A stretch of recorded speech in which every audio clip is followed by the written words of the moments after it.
మంత్రి నాదెళ్ల మనోహర్ రేషన్ మాఫీ 5 ఏళ్లుగా కాకినాడను అడ్డాగా మార్చుకుందని బ్రోకెన్ బాయిల్డ్ రైస్ పేరిట పేదల బియ్యాన్ని విదేశాలకు ఎగుమతి చేసిందని రాష్ట్ర పౌర సరఫరాల శాఖ మంత్రి నాదెళ్ల మనోహర్ చెప్పారు. కాకినాడ పోర్టులో చట్టవిరుద్ధ కార్యకలాపాలు ఖచ్చితంగా అడ్డుకుంటామని స్పష్టం చేశారు. కాకినాడ కలెక్టరేట్లో పోర్టు కార్మికులు, ట్రాన్స్పోర్టర్లు, ఎగుమతిదారులతో మంగళవారం ఆయన సమావేశమయ్యారు. అనంతరం కాకినాడ యాంకరేజ్ పోర్టు వద్ద చెక్పోస్టును తనిఖీ చేసి మీడియాతో మాట్లాడారు. ఏడాది జూన్ 28, 29 తేదీల్లో తనిఖీల్లో 51,427 టన్నులు బియ్యం స్వాధీనం చేసుకుంటే అందులో 26,488 టన్నులు పీడీఎస్ ఆనవాళ్లు గుర్తించినట్టు చెప్పారు. వారి నుంచి 165 కోట్లకు బ్యాంక్ గ్యారంటీలు తీసుకుంటామన్నారు. దర్యాప్తు కొనసాగుతోందని 41A నోటీసులు ఇచ్చి త్వరలో అరెస్ట్ చేస్తామని స్పష్టం చేశారు.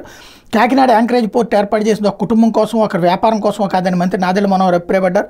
పోర్టులో చెక్ పోస్ట్ ఏర్పాటు చేసిన తర్వాత వేరే పోర్టుకు వెళ్తామని బ్లాక్మెయిల్ చేస్తున్నారని, అయినా బెదిరేది లేదని చెప్పారు. దానికి ఎలా అడ్డుకట్ట వేయాలో తెలుసని వ్యాఖ్యానించారు. పోలీసులు దర్యాప్తు పూర్తయ్యాక కొన్ని అంశాలపై స్పష్టత వచ్చాక కేసు సిఐడికి అప్పగించాలా, వేరే సంస్థ విచారణ జరిపించాలన్న దానిపై ముఖ్యమంత్రితో చర్చించి నిర్ణయం తీసుకుంటామన్నారు.